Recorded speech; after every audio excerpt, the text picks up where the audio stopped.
नमस्कार। केजेबी पप्पी यहाँ और मैं आपको बताने आया हूँ कि कैसे 100% निश्चित हो सकते हैं कि आप स्वर्ग जाएँगे या आपके पास अनंत जीवन है। क्योंकि हर किसी को एक दिन मरना है और यह दिल में एक अच्छा एहसास होता है और मरने के बाद किसी बुरे परिणाम का सामना नहीं करना पड़ता। तो मुझे बताइए, क्या आप 100% निश्चित हैं कि जब आप मरेंगे तो आप स्वर्ग जाएँगे? क्या आप 100% निश्चित हैं? क्योंकि कुछ लोग कहेंगे, "अरे! आप जानते हैं मैं थोड़ा निश्चित हूँ। मुझे उम्मीद है, मुझे लगता है मैं अच्छा हूँ, मैं एक अच्छा इंसान हूँ।" ज़्यादातर लोग यही कहेंगे। तो मैं बस पूछ रहा हूँ, क्या आप 100% निश्चित हैं? 80, 98 नहीं, 100% निश्चित कि जब आप मरेंगे तो स्वर्ग जाएँगे? क्या आप 100% निश्चित हैं? क्या आप जानते हैं कि बाइबल हमें बताती है कि हम 100% निश्चित हो सकते हैं? तो बिना देर किए रोमियो 3:23 में कहा गया है, सभी ने पाप किया है और परमेश्वर की महिमा से रह गए हैं। इसका मतलब है कि कोई भी पूर्ण नहीं है, ठीक है? मैं पूर्ण नहीं, आप पूर्ण नहीं, दादी भी पूर्ण नहीं। कोई भी कभी पूर्ण नहीं होता, ठीक है? हर कोई गलतियाँ करता है। हम सब पाप करते हैं, हम सब कुछ बुरा करते हैं। हम सभी ने कभी झूठ बोला है या एक बार बुरा शब्द कहा है या आप जानते हैं, एक पेंसिल चुरा ली है। बस यही कहा गया है कि हर कोई परमेश्वर की महिमा से कम है। यह रोमियो 3:23 में है। और यह कहता है, पाप की मजदूरी मृत्यु है, इसलिए क्योंकि हम पाप करते हैं, हम सभी मरते हैं। हर किसी को एक दिन मरना है। ये कोई खुशी की बात नहीं है, पर हर किसी का जन्मदिन होता है और मृत्यु दिन भी। और यह कहता है कि मृत्यु सिर्फ शरीर का मरना और ज़मीन में जाना नहीं है। बाइबल कहती है कि एक दूसरी मौत भी है। तो यह कहता है, मृत्यु और नरक को आग की झील में डाला गया, यही दूसरी मृत्यु है। इसीलिए मैं यहाँ हूँ, क्योंकि मैं नहीं चाहता कि कोई उस आग की झील में जाए। और दूसरी मौत को आइए इस तरह से समझें।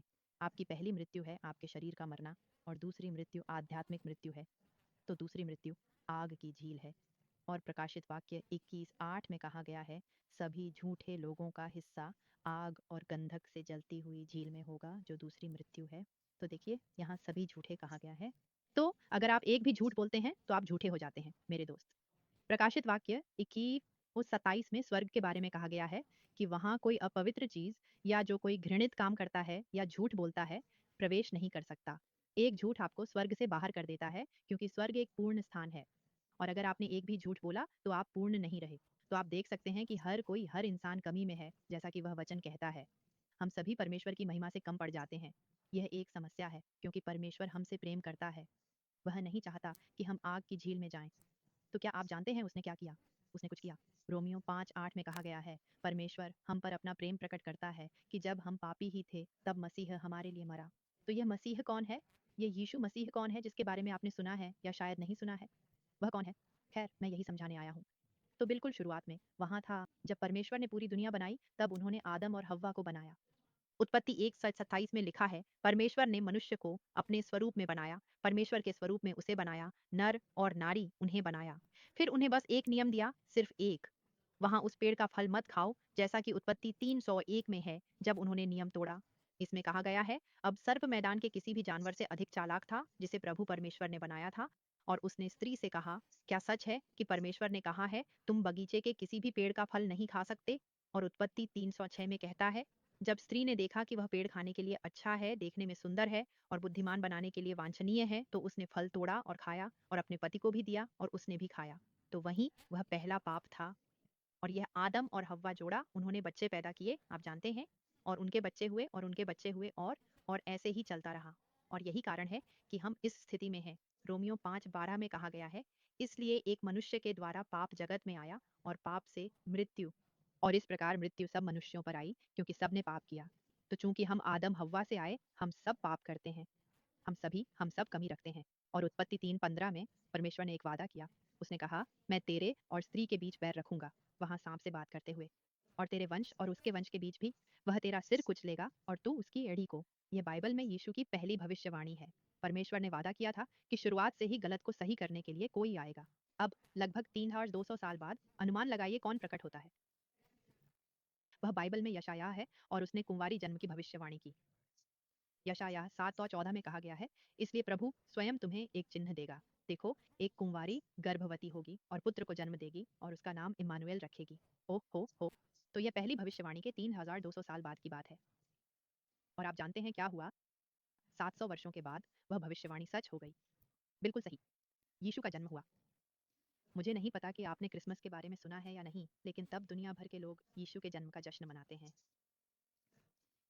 लूका 1:35 में कहा गया है, स्वर्गदूत ने उत्तर देकर कहा, पवित्र आत्मा तुझ पर उतरेगी और परम प्रधान की शक्ति तुझ पर छाया करेगी, इसलिए वह पवित्र जो तुझसे जन्म लेगा परमेश्वर का पुत्र कहलाएगा, क्योंकि उसका कोई मानवीय पिता नहीं था, वह परमेश्वर का पुत्र है।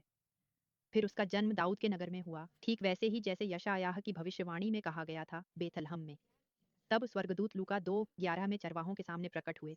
वहां कहा गया है, और स्वर्गदूत ने उनसे कहा, मत डरो, देखो मैं तुम्हें बड़े आनंद का शुभ समाचार देता हूँ, जो सभी लोगों के लिए होगा, क्योंकि आज दाऊद के नगर में तुम्हारे लिए एक उद्धारकर्ता जन्मा है, जो मसीह प्रभु है। तो इतना समय बीत चुका था और आखिरकार यीशु का जन्म हुआ। और जैसे जैसे यीशु बड़ा हुआ, वह शक्ति से भर गया। लूका 2:40 में कहा गया है, और बालक बड़ा हुआ और आत्मा में मजबूत हुआ, बलवान, बुद्धि से भरपूर, और परमेश्वर का अनुग्रह उस पर था। तो वह विशेष था, निश्चित रूप से। वह परमेश्वर था और वह मनुष्य भी था। वह पूर्ण मनुष्य था, पूर्ण परमेश्वर था। और इसलिए आखिरकार यीशु ने चमत्कार करना शुरू किया। मत्ती 15:30-31 में कहा गया है, और बड़ी भीड़ उसके पास आई, जिनके साथ लंगड़े, अंधे, गूंगे, अपंग और कई अन्य थे, और उन्हें यीशु के चरणों में रखा, और उसने उन्हें चंगा किया। इतना की भीड़ अचंभित हुई जब उन्होंने गूंगों को बोलते, अपंगों को स्वस्थ, लंगड़ों को चलते और अंधों को देखते देखा। और उन्होंने इस्राएल के परमेश्वर की महिमा की। और फिर बाइबल कहती है कि वह पानी पर चला, उसने मृतकों को भी जिलाया। सभी प्रकार की अद्भुत बातें। तब उस समय के धार्मिक नेता वे यीशु से बहुत ईर्ष्या करने लगे। यीशु ने इसकी भविष्यवाणी भी की थी। मरकुस 8:21 में कहा गया है, और उसने उन्हें सिखाना शुरू किया कि मनुष्य के पुत्र को बहुत कष्ट सहना होगा, और पुर्णियों, महायाजकों और शास्त्रियों द्वारा नकारा जाएगा और मारा जाएगा, और 3 दिन बाद जी उठेगा। तो उसने भविष्यवाणी की और उन्होंने उसे मारने की योजना बनाई। मत्ती 12:14 में कहा गया है, तब फरीसी बाहर निकले और उसके विरुद्ध सभा की कि वे उसे कैसे नष्ट करें। तो वे थे, और अंत में उन्होंने यीशु को पकड़कर क्रूस पर चढ़ाकर मारना चाहा, जिसे क्रूसीकरण भी कहते हैं। ये क्रूस पर मारने का एक विशेष शब्द है। उन्होंने यीशु को दोषी ठहराने के लिए बड़ी भीड़ इकट्ठी की और यीशु को मारने की अनुमति मांगी, और यही हुआ। वे सब इकट्ठे हुए और चिल्लाए, इसे क्रूस पर चढ़ाओ, इसे क्रूस पर चढ़ाओ। और अंत में यीशु उस क्रूस पर मर गए। हाँ, बहुत दुखद दिन था। और उनकी मृत्यु के 3 दिन बाद कुछ लोग उनकी कब्र पर आए, लेकिन वे हैरान रह गए। उन्होंने देखा कि यीशु वहां नहीं थे और एक स्वर्गदूत मौजूद था। लूका 24:6-7 में स्वर्गदूत कहता है, वह यहाँ नहीं है, वह जी उठा है। याद करो, जब वह गलील में था, उसने कहा था, मनुष्य के पुत्र को पापी लोगों के हाथों में सौंपा जाएगा, क्रूस पर चढ़ाया जाएगा और तीसरे दिन फिर जी उठेगा। तो वह मृत्यु से जी उठा। और याद रखें, पाप की सजा, बुरे कामों का परिणाम मृत्यु है। और एक दूसरी मौत है, जो नरक और आग की झील है। इससे कोई बच नहीं सकता। इसीलिए मैं आपको यह सब बता रहा हूँ, ताकि आप वहां न जाएं। और यह कहता है कि हम सभी पापी हैं, हम सभी नरक जाने के योग्य हैं, लेकिन परमेश्वर हमसे प्रेम करता है। और रोमियो 5:8 में कहता है, परमेश्वर हमारे लिए अपना प्रेम दिखाता है कि जब हम पापी थे, तब मसीह हमारे लिए मरा। तो यीशु सिर्फ क्रूस पर ही नहीं मरा, उसने अपनी मृत्यु, अपने बलिदान से हमारे पापों का मोल चुकाया। उसने एक पूर्ण जीवन जिया। आप जानते हैं, उसने कभी भी एक बार भी पाप नहीं किया। 2 कुरिन्थियों 5:21 में कहा गया है, क्योंकि उसने उसे हमारे लिए पाप बनाया जो पाप नहीं जानता था, ताकि हम उसमें परमेश्वर की धार्मिकता बन जाएं। वाह। और 1 पतरस 2:24 में कहता है, जो स्वयं अपने शरीर में हमारे पापों को क्रूस पर ले गया, तो उसने क्रूस पर अपने शरीर में हमारे पापों को उठाया। मेरे पाप, आपके पाप, हर किसी के पाप, आपके पिछले पाप, भविष्य के पाप, सभी पाप उस दिन उसके शरीर पर थे, क्योंकि परमेश्वर और पूर्ण मनुष्य ने वहीं आपके पाप का मोल चुकाया। और इब्रानियों 2:9 में कहा गया है, वह परमेश्वर के अनुग्रह से हर मनुष्य के लिए मृत्यु का स्वाद चखे। और कुलुस्सियों 2:14 में कहता है, हमारे विरुद्ध विधियों की लिखावट को मिटा दिया। तो उसने इसे मिटा दिया, बिल्कुल मिटा दिया। उसने इसे मिटा दिया। हमारे खिलाफ विधियां उन चीजों की एक लंबी सूची है जो हमें नहीं करनी चाहिए, है ना? बड़ी लंबी सूची। झूठ मत बोलो, धोखा मत दो, चोरी मत करो, बड़ी सूची। और हमारे खिलाफ एक विधि है। तो हर गलत काम जो आपने किया, एक बड़ी सूची जैसा, और वह कहता है कि वह इसे मिटा रहा है, पूरी तरह मिटा रहा है। तो कुलुस्सियों 2:14 में कहा है, हमारे विरुद्ध विधियों की लिखावट को मिटाकर जो हमारे विरुद्ध थी, उसे क्रूस पर कील ठोंक कर हटा दिया। तो आपके सारे बुरे काम जो कि या करेंगे, उस दिन क्रूस पर चढ़ा दिए गए। लेकिन हर कोई स्वर्ग नहीं जा रहा और हर कोई नरक भी नहीं जा रहा। बाइबल कहती है कि एक काम है जो हर किसी को करना चाहिए। ये कहता है, और उन्हें बाहर लाया और कहा, महाशय, उद्धार पाने के लिए मुझे क्या करना चाहिए? उन्होंने कहा, प्रभु यीशु मसीह पर विश्वास करो, तो तू और तेरा घर उद्धार पाएगा। ये प्रेरितों के काम 16:33-31 में है। तो इसमें यह नहीं कहा गया कि अच्छे इंसान बनो, इसमें यह नहीं कहा गया कि चर्च जाओ, इसमें यह नहीं कहा गया कि पापों का पश्चाताप करो या बुराइयों से दूर रहो, इसमें यह नहीं कहा गया कि गाली देना बंद करो, इसमें ये नहीं कहा गया कि गरीबों को पैसे दो, इसमें ये सब बातें नहीं कही गई हैं, इसमें यह नहीं कहा गया कि बपतिस्मा लो, इसमें ऐसी कई बातें नहीं कही गई हैं जो वहां नहीं लिखी हैं, ठीक है। इसमें कहा गया है प्रभु यीशु मसीह पर विश्वास करो और तू और तेरा घर उद्धार पाएगा। देखिए, कुछ लोग अपने अच्छे कामों पर विश्वास करते हैं, कुछ लोग अल्लाह, बुद्ध या ब्रह्मांड जैसे झूठे भगवान पर विश्वास करते हैं। मैं ब्रह्मांड वाली बात अक्सर सुनता हूँ। इसमें कहा गया है प्रभु यीशु मसीह पर विश्वास करो और तू और तेरा घर उद्धार पाएगा। तो आपको उन पर विश्वास करना होगा, तभी आप उद्धार पाएंगे। अगर मैं आपसे कहूं कि मैं स्वर्ग जा रहा हूं क्योंकि मैं बहुत अच्छा इंसान हूं, तो मैं खुद पर विश्वास कर रहा हूं, मुझे खुद पर विश्वास है। लेकिन अगर मैं कहूं कि मैं स्वर्ग जा रहा हूं क्योंकि यीशु अच्छे हैं, यीशु ने अपनी भलाई से मेरे पाप का दंड चुकाया, यही यहाँ दिखाया गया है, मैं अपनी धार्मिकता पर भरोसा नहीं कर रहा। बाइबल कहती है कि हमारी धार्मिकता गंदे चिथड़ों जैसी है। ये बहुत घृणित है। एक गंदा चिथड़ा, बस इतने ही अच्छे हम हैं। जब स्वर्ग के द्वार पर पहुंचे तो गंदा चिथड़ा मत दिखाए। बस कहें मैंने यीशु और मेरे पापों के लिए उनके बलिदान पर विश्वास किया। यही मुझे धार्मिकता देता है, यही मुझे प्रभु के साथ सही होकर स्वर्ग जाने की अनुमति देता है। ये कई बार कहा गया है, हम सब नहीं देखेंगे, पर कहता है क्योंकि अनुग्रह से तुम विश्वास द्वारा बचाए गए हो। यह परमेश्वर का वरदान है, कर्मों से नहीं, ताकि कोई घमंड न करे। तो इसे समझते हैं क्योंकि अनुग्रह से तुम विश्वास द्वारा बचाए गए हो। अनुग्रह वह है जिसके आप योग्य नहीं, और विश्वास से बचाए गए हो। विश्वास वह है जो आप मानते हैं। तो अनुग्रह से आप विश्वास के द्वारा बचाए जाते हैं। आप इसके लायक नहीं हैं और आप जो विश्वास करते हैं उसके माध्यम से बचाए जाते हैं। अगली पंक्ति कहती है, यह आपके अपने कारण नहीं है, यह परमेश्वर का उपहार है, कामों से नहीं, ताकि कोई घमंड न करे। यह एक उपहार है, ठीक है। तो यहाँ ऐसे लोग हैं जो कहेंगे, ओह मेरे पास आपके लिए उपहार है, लेकिन फिर शर्तें जुड़ी होती हैं, या कोई वेबसाइट कहेगी मुफ्त उपहार, पर आपको $1 देना होगा। ठीक है, जैसे ही आपको $1 देना पड़े वह उपहार नहीं है, जैसे ही आपको कुछ भी करना पड़े वह उपहार नहीं है। अगर मैं आपसे कहूं कि मैं आपको यह बाइबल दूंगा लेकिन आपको मुझे $5 देने होंगे, क्या यह उपहार है? नहीं। या अगर मैं कहूं कि मैं आपको यह बाइबल दूंगा, यह उपहार है, लेकिन आप अब गाली नहीं दे सकते, क्या यह उपहार है? नहीं, क्योंकि आपको इसे कमाना पड़ा या इसके लायक होना पड़ा। और बाइबल कहती है कि यह मुफ्त उपहार है। मुफ्त उपहार जैसे जब कोई आपको उपहार देता है तो आप बस उसे ले लेते हैं, आप इसे स्वीकार करते हैं और धन्यवाद कहते हैं, और मूल रूप से उद्धार के लिए आपको बस इतना ही करना है। यह एक मुफ्त उपहार है क्योंकि ईश्वर आपसे प्रेम करते हैं, और बाइबल कई बार कहती है कि यह सिर्फ यीशु पर विश्वास करने से मिलता है, यही एकमात्र रास्ता है। तो यह कहता है कि यह कर्मों से नहीं है, ताकि कोई घमंड न करे। जब मैं स्वर्ग पहुंचूंगा तो मैं ये नहीं कह सकता कि मैं यहाँ हूँ क्योंकि मैंने एक बार अच्छा काम किया था। मैं कहूंगा कि मैं यहाँ हूँ क्योंकि यीशु ने मेरे यहाँ आने का मार्ग चुकाया, यीशु मेरी जगह मर गए। स्वर्ग जाने का यही एकमात्र तरीका है। मैं इतना अच्छा नहीं हूँ, मैं पूर्ण नहीं हूँ, पर यीशु पूर्ण थे। और रोमियो 4:5 में कहा है, जो काम नहीं करता पर अधर्मियों को धर्मी ठहराने वाले पर विश्वास करता है, उसका विश्वास धार्मिकता गिना जाता है। ये कहता है कि जो काम नहीं करता, इसलिए आपको अच्छे काम करने की जरूरत नहीं, और पाप छोड़ना भी एक अच्छा काम है। योना 3:10 में कहा है कि परमेश्वर ने उनके कामों को देखा कि वे अपने बुरे मार्ग से मुड़ गए। इसे ही बुरे मार्ग से मुड़ना कहते हैं, इसे काम कहते हैं। और स्वर्ग जाने के लिए ये जरूरी नहीं है, आपको बस यीशु पर विश्वास करना है, बस इतना ही, बस यही। यूहन्ना 3:16 में कहा है कि परमेश्वर ने जगत से इतना प्रेम किया कि उसने अपना एकलौता पुत्र दे दिया, ताकि जो कोई उस पर विश्वास करे वह नष्ट न हो बल्कि अनंत जीवन पाए। यह एक बहुत ही लोकप्रिय आयत है जो कहती है कि जो यीशु में विश्वास करता है वो नष्ट नहीं होगा बल्कि अनंत जीवन पाएगा। अनंत कितना लंबा है? हमेशा के लिए। तो एक बार जब आपको उपहार मिल जाता है तो वह हमेशा के लिए आपका है। अगर मैं कहूं कि मैं आपको यह बाइबल उपहार में दूंगा, यह आपकी है, लेकिन फिर आप मुझे गुस्सा दिलाते हैं और मैं इसे वापस ले लेता हूँ। वह उपहार नहीं था, वह एक अजीब शर्त थी, एक लेन देन जैसा। लेकिन बाइबल कहती है कि यह अनंत जीवन है, साप्ताहिक जीवन नहीं। आप अपना उपहार नहीं खो सकते, यह हमेशा के लिए आपका है। जॉन में भी कहा गया है, जितनों ने उसे स्वीकार किया उन्हें उसने परमेश्वर के पुत्र बनने का अधिकार दिया, उन्हें भी जो उसके नाम पर विश्वास करते हैं। देखिए, बाइबल बार बार कहती है, विश्वास करो, विश्वास करो। यह सिर्फ विश्वास करने से ही होता है।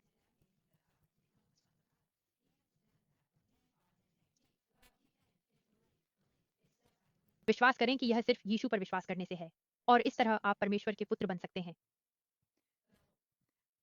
इसलिए यूहन्ना 3:3 में कहा गया है, यीशु ने उत्तर दिया और उससे कहा, सच सच कहता हूँ, जब तक कोई नया जन्म न ले वह परमेश्वर के राज्य को नहीं देख सकता। क्या आपको याद है कि पहली मृत्यु और दूसरी मृत्यु थी? वैसे ही माँ से पहला जन्म और एक दूसरा जन्म होता है। पहला जन्म आपका शारीरिक जन्म है और दूसरा आपका आत्मिक जन्म है। और याद रखें, जब आप पैदा हुए तो आपकी माँ ने सारा काम किया था, आपको इसके लिए कुछ नहीं करना पड़ा। आप बस पॉप और बाहर आ गए और अब आप परिवार में हैं। यीशु के साथ भी ऐसा ही है, उन्होंने सारा काम किया और पॉप आप एक पल में, एक क्षण में बच गए, फिर से जन्म लिया, है ना? एक बार जब आप परिवार में हैं तो आप परिवार में ही रहते हैं। आप अजन्मित नहीं हो सकते, अजन्मा, आप अजन्मे नहीं हो सकते। ये सोचने के लिए एक मजेदार बात है। इसलिए एक बार जब आप पैदा हो जाते हैं तो आप हमेशा परिवार में रहते हैं। आप कह सकते हैं, माँ पिताजी मुझे आप पसंद नहीं और मैं दूर भाग जाऊंगा, मैं जितना दूर जा सकता हूँ जाऊंगा, और आप मुझे फिर कभी नहीं देखेंगे। और मुझे ना आप पसंद हैं, ना आपसे बात करना चाहता हूँ, ना आपके नियम, इससे कोई फर्क नहीं पड़ता। आप अब भी उनके बच्चे हैं। आप कह सकते हैं, भगवान मुझे आप पसंद नहीं, मैं आपसे बात नहीं करता, मुझे ये सब नहीं करना, मैं अपनी मर्जी से जीना चाहता हूँ, चाहे कितनी भी दूर जाएं, आप परमेश्वर के परिवार में ही रहेंगे। बिल्कुल सही। आपकी आत्मा सुरक्षित है, आपका नाम जीवन की किताब में हमेशा के लिए लिखा है। एक बार उद्धार पाया तो हमेशा के लिए उद्धार पाया। और ये भी है कि उद्धार पाने के बाद हम जो चाहें वो नहीं कर सकते, है ना? मतलब हम इसे मनमानी करने का लाइसेंस नहीं बना सकते। उद्धार पाने के बाद हम अच्छे काम करना चाहते हैं, समझे? इब्रानियों 12:6-8 में कहा है, क्योंकि प्रभु जिसे प्रेम करता है उसे ताड़ना देता है और हर पुत्र को दंडित करता है। तो ताड़ना देना यानी सजा मिलना और कोड़े मारना, यह एक तरह की पिटाई जैसा है। तो यह कहता है, यदि तुम ताड़ना सहते हो तो परमेश्वर तुम्हारे साथ पुत्रों के समान व्यवहार करता है, क्योंकि वह कौन सा पुत्र है जिसे पिता ताड़ना नहीं देता। परंतु यदि तुम ताड़ना से रहित हो, जिसके सब भागी हैं, तो तुम दासी पुत्र हो, पुत्र नहीं। तो मैं कहना चाहता हूँ कि अगर प्रभु आपसे प्रेम करते हैं तो वह आपको बुरे कामों के लिए इसी धरती पर दंड देंगे। तो अगर मैं उम्मे दुकान पर जाऊं और मान लीजिए कुछ कीमती चीज चुराने की कोशिश करूं, तो परमेश्वर मुझे इसी धरती पर दंड देंगे। वह सुनिश्चित करेंगे कि मैं इसके लिए जेल जाऊं, समझे? जैसे परमेश्वर यह सुनिश्चित करेंगे कि इस धरती पर मेरे कर्मों का परिणाम मिले। लेकिन मैं कभी भी नरक या आग की झील की सजा नहीं भुगत सकता, क्योंकि यीशु ने मेरे सभी पापों का मूल्य चुका दिया है। तो वह हमें इस धरती पर जीवित रहते हुए ही दंडित करेंगे। एक बार जब हम परमेश्वर के पुत्र और पुत्रियां बन जाते हैं तो हम वास्तव में कुछ भी छिपा नहीं सकते। लेकिन मेरा कहना है, एक बार जब हम नया जन्म लेते हैं तो परमेश्वर हमारे साथ अपने बच्चों जैसा व्यवहार करेंगे। इसीलिए हम बस इधर उधर घूमकर जो चाहे वह नहीं करना चाहते। लेकिन फिर भी यह कहता है कि यदि तू अपने मुंह से प्रभु यीशु को अंगीकार करे और अपने मन में विश्वास करे कि परमेश्वर ने उसे मृतकों में से जिलाया है, तो तू उद्धार पाएगा। क्योंकि मनुष्य मन से धार्मिकता के लिए विश्वास करता है और मुंह से उद्धार के लिए अंगीकार किया जाता है। तो साफ तौर पर आप अपने दिल में विश्वास करते हैं और अपने मुंह से कहते हैं, इसी तरह आप उद्धार पाते हैं। बस इतना ही, आप विश्वास करते हैं और आप इसे जोर से कहते हैं। यही रोमियो 10:9-10 में लिखा है। और फिर यह कहता है, क्योंकि जो कोई प्रभु का नाम लेगा वह उद्धार पाएगा। तो आप वहां अपना नाम रख सकते हैं, क्योंकि यदि आप प्रभु का नाम लेते हैं तो आप उद्धार पाएंगे। या यदि मैं प्रभु का नाम लेता हूं तो मैं उद्धार पाऊंगा। यह रोमियो 10:9-13 में है। तो मैं जो कहना चाह रहा हूँ वह यह है कि आपको बस उद्धार के लिए प्रभु का नाम पुकारना है और वह आपको बचाएगा। यह एक सरल प्रार्थना है। ये कोई जादुई प्रार्थना या विशेष शब्दों का समूह नहीं है। यह सिर्फ आप हैं जो अपने पूरे दिल से, अपनी आत्मा की गहराई से भगवान से कहते हैं, मुझे पता है कि मैं पापी हूँ और मुझे विश्वास है कि आप मरे और फिर जी उठे। आपने कीमत चुकाई यीशु, मेरे पापों के लिए, ताकि मुझे आग की झील में न जाना पड़े। आपने कीमत चुकाई ताकि मुझे अनंत जीवन का उपहार मिल सके। यीशु, मुझे बचाओ और मुझे अनंत जीवन का मुफ्त उपहार दो। जब मैं मरूं तो मुझे स्वर्ग ले चलो। आमीन। तो अगर आप इस पर विश्वास करते हैं, अगर आपने परमेश्वर से पूरे दिल से ऐसा कुछ कहा, तो वह आपको बचाएगा। तो बधाई हो। अगर आपने आज पूरे दिल से ऐसा कहा है, तो यह आपका आध्यात्मिक जन्मदिन है। जन्मदिन मुबारक हो।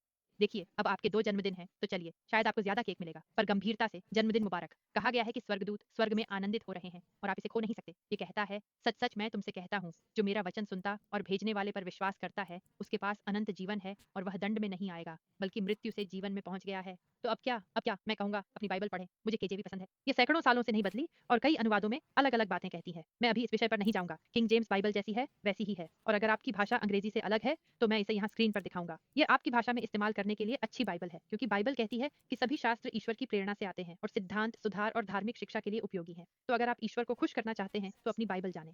1 पतरस 2:2 में कहा गया है, नवजात शिशु की तरह वचन के शुद्ध दूध की चाह रखो ताकि तुम बढ़ सको। नए बच्चे की तरह आप वचन का दूध पीना चाहेंगे। और दूसरा कदम मैं कहूंगा, बपतिस्मा लें। स्वर्ग जाने के लिए यह जरूरी नहीं है ना? आप पहले से ही स्वर्ग जा रहे हैं। लेकिन बाइबल कहती है कि उद्धार पाने के बाद बपतिस्मा लेना अच्छा विचार है। तो मैथ्यू की आखिरी आयत कहती है, और यीशु ने आकर उनसे कहा, स्वर्ग और पृथ्वी का सारा अधिकार मुझे दिया गया है। इसलिए तुम जाकर सब देशों के लोगों को चेला बनाओ और उन्हें पिता, पुत्र और पवित्र आत्मा के नाम से बपतिस्मा दो और उन्हें सब बातें जो मैंने तुम्हें आज्ञा दी है मानना सिखाओ। और देखो, मैं जगत के अंत तक सदैव तुम्हारे साथ हूँ। आमीन। मुझे यह बहुत पसंद है और यीशु ने खुद बपतिस्मा लेकर दिखाया कि यह एक अच्छी बात है। ये कहता है, और उन दिनों में ऐसा हुआ कि यीशु गलील के नासरत से आया और यरदन में यूहन्ना से बपतिस्मा लिया। और जैसे ही वह पानी से बाहर निकला, उसने आकाश को खुलते और आत्मा को कबूतर के समान अपने ऊपर उतरते देखा। और स्वर्ग से एक आवाज आई, तू मेरा प्रिय पुत्र है, जिससे मैं अत्यंत प्रसन्न हूँ। और तुरंत आत्मा उसे जंगल में ले गई।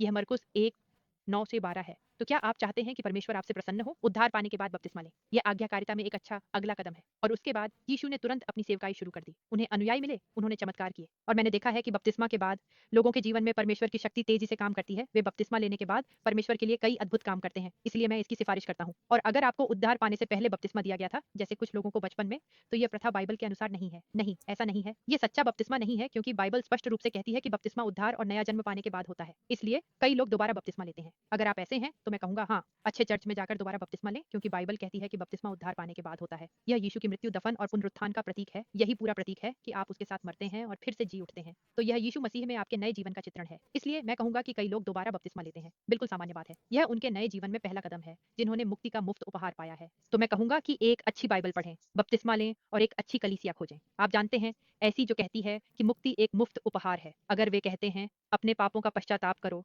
या आप अपने कर्मों से मुक्ति पा सकते हैं, या भगवान से वादा करो कि आप बुरे नहीं बनेंगे, या ऐसी कोई बात करें, तो उस चर्च में ना जाएं। आप ऐसे चर्च में जाना चाहेंगे जहां वे कहते हैं मैं यीशु की वजह से स्वर्ग जा रहा हूँ। ठीक है, खैर आपके समय के लिए धन्यवाद। मुझे आपसे प्यार है। वाह, और आपका दिन या रात अच्छा बीते, जो भी वहां हो। अगर आपने मुक्ति का मुफ्त उपहार पाया है तो मैं आपके लिए बहुत खुश हूँ। अपना ख्याल रखना।